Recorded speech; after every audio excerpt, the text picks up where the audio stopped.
మీరు ఎప్పుడైనా కానీ చికెన్ కీమా తిని ఉంటారు, మటన్ కీమా తిని ఉంటారు. క్యాలీఫ్లవర్ కీమా అండి.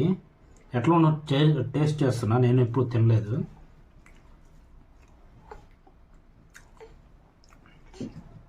టేస్ట్ అయితే బాగుంది, ఒకసారి ట్రై చేయండి, సూపర్ ఉండదు టేస్ట్ అయితే.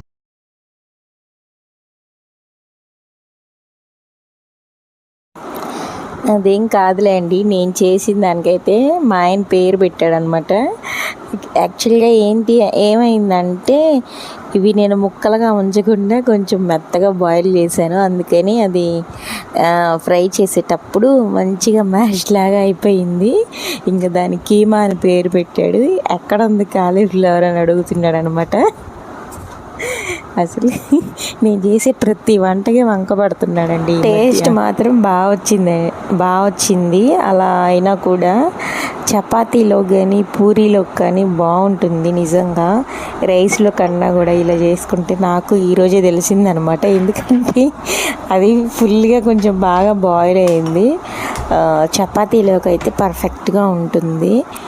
నేనైతే సింపుల్గా చేశాను అనమాట. ఇది అంటే నేను ఏదో చేద్దామని ఏదో చేసేసాను అనమాట. ఏదో ఫ్రై లాగా అలా చేద్దాంలే అనుకున్నాను. ఇలా మసాలా అన్నీ వేపించి అప్పుడే పట్టిన మసాలా ఉంటుంది కదా, మిక్సీకి వేసాను. ఇవాళ దాంట్లో కొంచెం కరివేపాకు కూడా వేసాను అనమాట. టేస్ట్ అయితే బాగుంది, కాకపోతే కొంచెం ఎక్కువ బాయిల్ అయింది కాలీఫ్లవరు.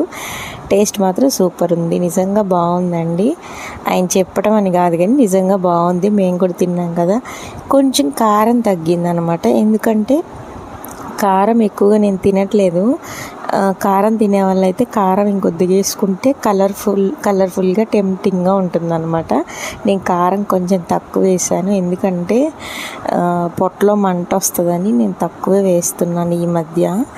టేస్ట్ అయితే బాగుంది, ఒకసారి మీరు కూడా ట్రై చేయండి. చాలా సింపుల్గా చేశాను. ముందైతే కాలీఫ్లవరు మంచిగా క్లీన్ చేసుకొని ఉప్పు పసుపు వేసి అయితే ఉడకబెట్టేశాను. ఇంకా పక్కనైతే నార్మల్గా ఇంకా కర్రీ లాగా అనమాట. దీంట్లో అయితే నేను వాటర్ యాడ్ చేయలేదు, ఎందుకంటే వాటర్ యాడ్ చేస్తే ఇంకా చప్పగా అయిపోతుంది కదా కాలీఫ్లవర్. అందుకని నేను అసలు వాటరే యాడ్ చేయలేదు. ఇంకా టమాటాలు ఎర్రగడ్డలు తీసుకున్నాను. ఆనియన్ కొంచెం ఎక్కువ తీసుకున్నాను. ఆనియన్ తీసుకొని ఇంకా పసుపు ఉప్పు కారం అన్నీ వేసేసి కొంచెం జీలకర్ర వేసేసి బాగా కొంచెం మూతపెట్టి మెత్తగా అయిందాక ఉంచుకోవాలి. తర్వాత మనం ముందు ఉడకబెట్టాం కదా, ఆ కాలీఫ్లవర్ ఎత్తేసి దీంట్లో వేసేసి బాగా ఫ్రై చేయాలన్నమాట. దీనికి కొంచెం ఆయిల్ ఎక్కువ పడుతుంది, ఒక 3-4 స్పూన్స్ అయితే పడుతుంది అనమాట. బాగా ఫ్రై చేస్తే ఇలా కీమా లాగా వచ్చింది. అందుకని మా ఆయన కీమా పెట్టాడు.